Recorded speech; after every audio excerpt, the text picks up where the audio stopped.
నమస్కారం అండి. Welcome to యోగ్ స్టాక్. అందరికీ సంక్రాంతి శుభాకాంక్షలు. హోప్ అందరూ పండగ బాగా చేసుకుంటున్నారు అనుకుంటున్నా. H1B ఎవరెవరైతే ఎక్స్టెన్షన్ చేసుకొని ఉంటారు కదా, వాళ్ళు ఏంటంటే ఇప్పుడు ఆల్రెడీ ఎగ్జిస్టింగ్ I-797 ఎక్స్పైర్ అయిపోయినాయి అనుకోండి.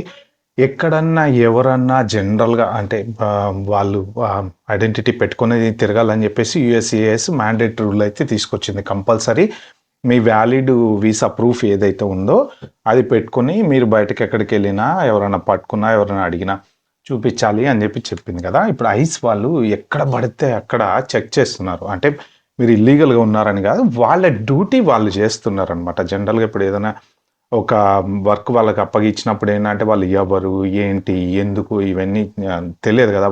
వాళ్ళ రూల్ ఏంటంటే లీగలా ఇల్లీగలా చెక్ చేయటం అనేది. అలాంటి సిచ్యువేషన్లో జనరల్గా ఒక ఓపీటీ వాళ్ళని కానీ H1 వాళ్ళని కానీ వీళ్ళని కూడా చెక్ చేస్తున్నారు అని చెప్పేసి సోషల్ మీడియాలో రకరకాలుగా పోస్టులు అయితే వస్తున్నాయి. నేను ఒక 2-3 స్క్రీన్ షాట్లు పెడతాను, అంతకన్నా ఎక్కువ పెట్టను. ఎందుకంటే ఐస్ వాళ్ళు చెక్ చేస్తున్నారన్న విషయం అందరికీ తెలుసు. అయితే ఇంపార్టెంట్ ఇన్ఫర్మేషన్ నేను ఈ వీడియోలో షేర్ చేసుకుందాం అనుకున్నా. మీరైతే లాస్ట్ వరకు చూడండి. ఇంపార్టెంట్ ఇన్ఫర్మేషన్ చెప్పే ముందర యాక్చువల్గా ఒక చిన్న లాజికల్ అనాలిసిస్ మీకు ఈజీగా అర్థం కావటం కోసం, ఇప్పుడు మనమంతా ఇండియా కదా, ఇండియాలో ఉంటాము, ఇండియాలో పెరిగాము.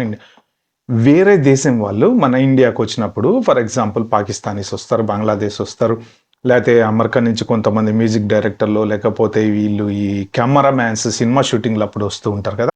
అదర్ దాన్ దట్ వేరే వేరే కంట్రీస్ నుంచి డిప్లొమాట్స్ అని వాళ్ళని వీళ్ళని వర్క్ చేసే వాళ్ళని, లేకపోతే ఎంప్లాయీస్ కొంతమంది నైజీరియా నుంచి స్టూడెంట్స్ చదువుకోవడానికి వస్తుంటారు. ఇలా రకరకాల మంది వస్తుంటారు. ఎవరెవరు ఏ వీసా మీద ఇండియాకి వస్తున్నారో జనరల్గా మనకి తెలీదు. ఎందుకంటే వాళ్ళ అవసరం కాబట్టి వాళ్ళు తెలుసుకుని వాళ్ళు వస్తారు. స్టూడెంట్ వీసానా, లేకపోతే డిప్లొమాటిక్ వీసానా, లేకపోతే ఇంకో వీసానా, XYZ. At the same time ఇప్పుడు మనం అమెరికా వెళ్తున్నాం కాబట్టి మనం అమెరికాకి H1 మీద వెళ్ళాలా, F1 మీద వెళ్ళాలా, L1 మీద వెళ్ళాలా, మన అవసరం కాబట్టి మనం తెలుసుకొని వెళ్తాం. సో అమెరికాలో ఉండేటువంటి గవర్నమెంట్ డిపార్ట్మెంట్స్ కానీ, పోలీసు వాళ్ళు కానీ, లేకపోతే ఎవరైనా ఈ ఐస్ ఏజెంట్స్ కానీ, సో ఎగ్జాక్ట్లీ సేమ్ మనం ఇండియాలో ఉన్నప్పుడు ఎలాగైతే బ్లైండ్గా ఉంటామో వాళ్ళు కూడా అంతే అనమాట. A to Z 100 రకాల వీసాలు ఉన్నాయి. A to Z అంటారు కదా అమెరికన్ లాంగ్వేజ్లో. అన్ని రకాల వీసాలు ఉన్నాయి. ఇన్ని రకాల వీసాల గురించి వాళ్ళకి తెలియదు. కాబట్టి వాళ్ళు ఏంటంటే ఇప్పుడు పాస్పోర్ట్ చూపించామనుకోండి, ఫర్ ఎగ్జాంపుల్ మీ వీసా ఎక్స్పైరీ అయిపోయి ఉంటుంది, ఓకే. కానీ ఏంటి, మీ I-797 వ్యాలిడ్ ఉంది, I-94 వ్యాలిడ్ ఉంది, మీరు లీగల్గా ఉండొచ్చు. కానీ వాడికి అర్థం కావాలి కదా ఆ విషయం. అందుకని చెప్పేసి ఏంటంటే సోషల్ మీడియాలో ఒక H1B పర్సన్కి జరిగినటువంటి సిచ్యువేషన్ షేర్ చేసుకున్నాడు. అది నేను మీకు స్క్రీన్ షాట్ కానీ రిఫరెన్స్ కానీ ప్రొవైడ్ చేయను. ఎందుకంటే personal information at the same time authenticity ఏంటనేది మనకు తెలియదు కాబట్టి. బట్ నేను చదివింది నేను మీకు షేర్ చేస్తా. బట్ అది నిజమైనా కాకపోయినా అందులోంచి కొన్ని ఇంపార్టెంట్ పాయింట్స్ అనేది నేను షేర్ చేస్తా. కాబట్టి మీరు జాగ్రత్తగా వినండి.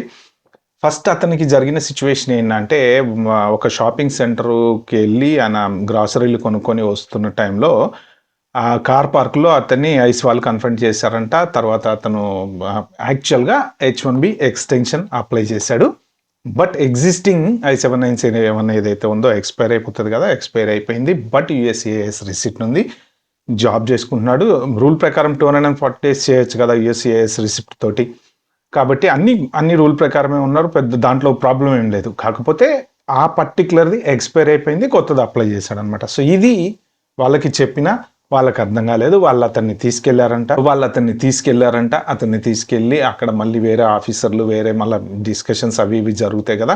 ఒక 6-7 అవర్స్ కూర్చోబెట్టిన తర్వాత ఫైనల్గా అతను ఆ USCIS రిసిప్ట్ ఏదైతే ఉందో ఎక్స్టెన్షన్కి అప్లై చేసినటువంటి రిసిప్ట్ చూపించిన తర్వాత ఇక 10 మందిలో ఒక్కళ్ళకైనా అర్థం కాకపోతుందా. సో ఆ పర్టికులర్ ఆఫీసరు అర్థం చేసుకుని ఓకే కరెక్ట్, ఇతను లీగలే, ఇతను ఇల్లీగల్ ఏం కాదు అని చెప్పి పంపించేశాడంట.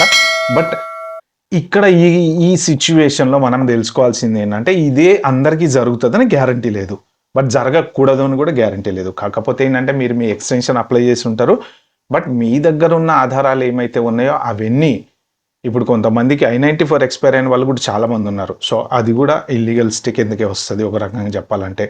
మీ వీసా ఎక్స్పైర్ అయిపోతుంది, మనం ఏంటి మళ్ళీ ఇండియా వెళ్ళినప్పుడు స్టాంపింగ్ చేయించుకొని రావచ్చు అని చెప్పి కొంతమంది అనుకుంటారు.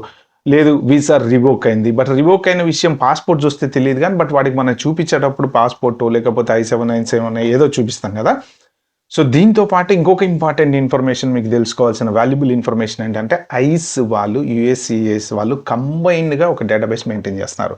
ఫర్ ఎగ్జాంపుల్ మీ వీసా స్టేట్ డిపార్ట్మెంట్ వాళ్ళు రివోక్ చేస్తే ఆ ఇన్ఫర్మేషన్ యుఎస్సిఏఎస్కి వెళ్తుంది. యుఎస్సిఏఎస్ వాళ్ళు ఐస్ వాళ్ళకి షేర్ చేసుకుంటారు. రీసెంట్గా చూసారు కదా వీళ్ళు ఆర్టిఫిషియల్ ఇంటెలిజెన్స్ సాఫ్ట్వేర్ తోటి అన్ని డిపార్ట్మెంట్లు కంబైన్ చేసి మొత్తం డేటా తీస్తున్నారు ఇమిగ్రేషన్ వాళ్ళది అని చెప్పేసి. సో ఇది కూడా మీరు దృష్టిలో పెట్టుకోవాలి. అంటే ఏది లైట్ తీసుకోవడానికి లేదు. ఎక్కడైనా మనకి ఏ సిచ్యువేషన్లో అయినా ఇక బ్యాడ్ టైం అనేది చెప్పిరాదు కదా. సో కాబట్టి మీరు ఎవరైనా సరే ఇప్పుడు ఈ పర్టికులర్ ఇన్సిడెంట్లో మనం తెలుసుకోవాల్సింది ఏంటంటే ఈ యుఎస్సిఐఎస్ రిసిప్ట్ ఉన్నా కానీ అవతలోడికి అర్థం కావాలని లేదు. అందుకని నేను ఆ ఇండియా ఎగ్జాంపుల్ చెప్పాను అనమాట. వేరే వాళ్ళు మన దేశంకి వచ్చినప్పుడు వాళ్ళు లీగల్గా వచ్చి ఉండొచ్చు, కానీ మన దేశంలో ఇన్ని వీసాలు ఉన్నాయా అని మనం వర్క్ పర్మిట్లు ఏంటి ఎట్లా ఉంటాయి మనకు తెలియదు కదా, ఎందుకంటే మనకు అక్కడ అవసరం లేదు. సో ఇప్పుడు ఇక్కడ కూడా వీళ్ళకి అవసరం లేదు. అది మనం చెప్పాలి వాడికి, అరే నేను H1 మీద ఉన్నా, లేదు F1 మీద ఉన్నా, లేకపోతే ఓపీటీ మీద ఉన్నా, స్టెమ్ ఓపీటీ మీద ఉన్నా, ఇది నా వ్యాలిడ్, ఇది నా లీగల్.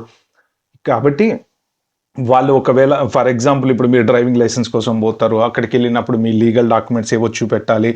ఒక్కొక్కసారి ఎక్స్టెన్షన్ అప్లై చేసినప్పుడు ఏంటంటే మీరు రిసిప్ట్ చూపిస్తారు. చూపించినప్పుడు వాళ్ళకి అందులో ఉండే ఆఫీస్లో ఉండేటువంటి అందరూ ఆఫీసర్లకి అది అర్థం కాకపోవచ్చు, కొంతమందికి అర్థం కావచ్చు, కొంతమందికి తెలియచ్చు. అంటే వాళ్ళకి అవసరం లేదు కదా ఏ కంట్రీ వాళ్ళు ఏ వీసా మీద వస్తున్నారు, H1 వీసా మీద, F1 వీసా మీద అని తెలుసుకోవాల్సిన అవసరం వాళ్ళకి లేదు. అక్కడ సిచ్యువేషన్ బట్టి వాళ్ళు ఏం చేస్తారంటే వాళ్ళ దగ్గర ఉన్నటువంటి కొన్ని రిఫరెన్స్లు ఫాలో అవటమో, లేకపోతే వాళ్ళకి ఏవో గైడ్ లైన్స్ ఇస్తూ ఉంటారు కదా, ఇతను ఈ వీసా మీద ఉంటాడు, ఈ పాస్పోర్ట్ మీద ఉంటాడు, ఇలాంటివన్నీ చెక్ చేసి వీసా ఇవ్వటం అనేది జరుగుతుంది అనమాట. కాబట్టి ఏంటంటే మీరు మీ దగ్గర ఉన్నటువంటి యాజ్ మచ్ యాజ్ పాసిబుల్ ఎవరైనా సరే మీ I-797 ఎప్పుడైనా కానీ, ఇప్పుడు యుఎస్సిఐఎస్ రిసిప్ట్ జనరల్గా జేబులో పెట్టుకొని తిరగమే, I-797 పెట్టుకొని తిరుగుతాము, లేకపోతే I-94 కాపీయో పెట్టుకొని తిరుగుతాము. I-94 ఎక్స్పైర్ అయిన వాళ్ళు ఉంటారు, లేకపోతే పాస్పోర్ట్లో వీసా ఎక్స్పైర్ అయిన వాళ్ళు ఉంటారు. జనరల్గా ఏంటంటే ఎక్కువ పాస్పోర్ట్ పెట్టుకుని తిరగాలంటూ ఉంటారండి. పాస్పోర్ట్ పెట్టుకుని తిరిగితే ఏంటి, అందులో ఉన్న వీసా ఒకటి ఎక్స్పైర్ అయిపోయింది అనుకోండి, మళ్ళీ ఇండియా వెళ్ళినప్పుడు చేయించుకొచ్చుకుంటాం అన్న ధైర్యంతో తిరుగుతూ ఉంటాం అన్నమాట. బట్ ఏంటంటే మీరు బెటరు, మీరు ఇప్పుడు ఒకేలా H1 మీద ఉన్నారనుకోండి, ఫర్ ఎగ్జాంపుల్ మీ I-797 ఒకవేళ ఇప్పుడు ఎక్స్పైర్ అయిపోయింది, ఎక్స్టెన్షన్ అప్లై చేశారు, చేంజ్ ఆఫ్ ఎంప్లాయర్ అప్లై చేశారు, లేదా B1 B2 అప్లై చేశారు, ఏది అప్లై చేసినా సరే అందుకే జాబ్ పోతుంది లే ఆఫ్లో. 60 days గ్రేస్ పీరియడ్లో ఉంటారు. ఈ 60 days గ్రేస్ పీరియడ్ ఐస్ వాళ్ళకి ఏమర్థమవుతుంది? H1లో ఉన్నా నేను, 60 days గ్రేస్లో ఉన్నా, వాళ్ళకి అర్థం కాదు కదా. కాబట్టి ఏంటంటే మీరు వీలైనంత వరకు మీ డాక్యుమెంటేషను బయటకు ఎక్కడికి వెళ్ళినా సరే ఓ బ్యాగ్లో, కార్లో వెళ్తే కార్లో ఒక సెట్ పడేసుకోండి, నష్టం ఏం లేదు. ఒక పాస్పోర్ట్ కాపీ ఒకటి, I-797 కాపీ ఒకటి, I-94 కాపీ ఒకటి, యుఎస్సిఐఎస్ రిసిప్ట్ కాపీ ఒకటి. ఎందుకంటే ఈ పర్టికులర్గా మనం చెప్పేటువంటి డీటెయిల్స్ వాళ్ళకి అర్థం కాకపోతే ఈ గ్యాప్ ఏదైతే ఇప్పుడు అతను ఫేస్ చేసినటువంటి 6-7 hours ఏదైతే ఉందో, ఫర్ సపోజ్ ఏ షాప్కో వెళ్తాము, జస్ట్ పాలు కొనుక్క రావడానికో దేనికో, అక్కడ వాళ్ళు ఇలా పట్టుకొని తీసుకెళ్లారు అనుకోండి, ఓకే ఫైన్, లీగల్గా ఉంటాం కాబట్టి మళ్ళీ ఇంటికి వచ్చేస్తాం. కానీ ఈ మధ్యలో జరిగేటువంటి స్ట్రెస్ ఏదైతే ఉంటుందో ఫ్యామిలీకి, ఒకవేళ వాళ్ళు ఫోన్ తీసుకున్నా, ఆ ఫోన్ లాగేసుకొని ఎవరితో మాట్లాడొద్దన్నా చేతులు కాళ్ళు వెనకాల కట్టేసి చెక్ చేసినా, ఇట్లాంటి టైంలో ఇంట్లో స్ట్రెస్ అనేది చాలా ఉంటుంది. వాళ్ళు భయపడతా ఉంటారు, ఎటు వెళ్ళాడు, ఎక్కడికి వెళ్ళాడు, ఏమైంది, ఏం చేస్తున్నాడు తెలియక వాళ్ళు టెన్షన్ పడటము, మళ్ళీ వాళ్ళు పోయి వాళ్ళకి వీళ్ళకి ఫోన్లు చేసి, అంటే ఫ్యామిలీ ఇప్పుడు అది ఎవరికైనా అవ్వచ్చు, అటు వైఫులు అయినా కానీ, H4 మీద ఉండేటి, EAD మీద ఉండేటువంటి వాళ్ళకి ఎక్కడైనా బయటకు వెళ్ళినప్పుడు, ఏ షాపింగ్కి వెళ్ళినప్పుడు, ఏ పని ఉండి ఎటన్నా వెళ్ళినప్పుడు, ఏమైనా చెకింగ్లు జరిగినా చూస్తున్నాం కదా. చాలా అంటే చాలా వీడియోలు చూస్తున్నాం మన ఐస్ వాళ్ళ చెకింగ్లు ఎంత ఘోరంగా జరుగుతున్నాయంటే, ఎక్కడ పడితే అక్కడ వాళ్ళు ఫుల్ ముసుగేసేసుకొని బీభత్సంగా చెక్ చేసేస్తున్నారు అనమాట. కాబట్టి ఏంటంటే మన జాగ్రత్తలో మనం ఉండాలి అన్న ఉద్దేశంతో నేను ఈ పర్టికులర్ ఇన్ఫర్మేషన్ ఇచ్చా. మీరు ఎవరైనా సరే చాలా జాగ్రత్తగా ఉండండి, వీలైనంత వరకు ఫుల్ డాక్యుమెంటేషన్ క్యారీ చేయండి, ఎక్కడ కూడా ఎవరు ఇబ్బంది పడకండి. ఇంకొకటి మాత్రం, అందరూ అన్ని చోట్ల మీరు ఎక్కడికి వెళ్ళినా సరే, ఇప్పుడు ఎయిర్పోర్ట్లలో కూడా కొంతమందికి అన్నీ తెలియకపోవచ్చు, వాళ్ళకేం అర్థం కాకపోవచ్చు. మీరు ట్రావెల్ చేస్తున్నారు అనుకోండి, ఇలాంటి సిచ్యువేషన్స్ చాలా చాలా జరిగినాయి. ఇన్స్టాగ్రామ్లో చాలా పెడుతున్నారనమాట.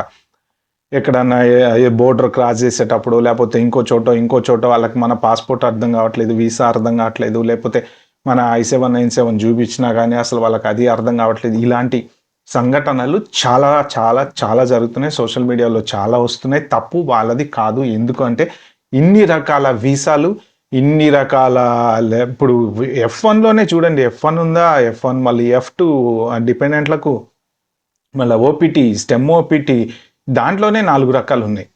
సో అట్లా ఏంటంటే ఇన్ని రకాల వీసాలు వాళ్ళు అర్థం చేసుకోవడం కూడా కష్టం, కాబట్టి మీరే ఓపికతోని ఆర్గ్యుమెంట్ చేయకుండా సింపుల్గా వాళ్ళకి జాగ్రత్తగా ఎక్స్ప్లెయిన్ చేయడానికి ట్రై చేయండి. ఇగో ఇది నా వీసా, నేను ఈ స్టేటస్లో ఉన్నాను అని.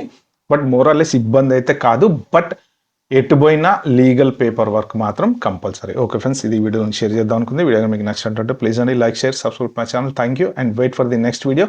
నెక్స్ట్ వీడియోలో B1 B2 గురించి చాలా క్వశ్చన్స్ నన్ను అడిగారండి, వాటన్నిటికీ నెక్స్ట్ వీడియోలో ఆన్సర్ ఇస్తాను. Thank you very much and wait for that. Bye bye.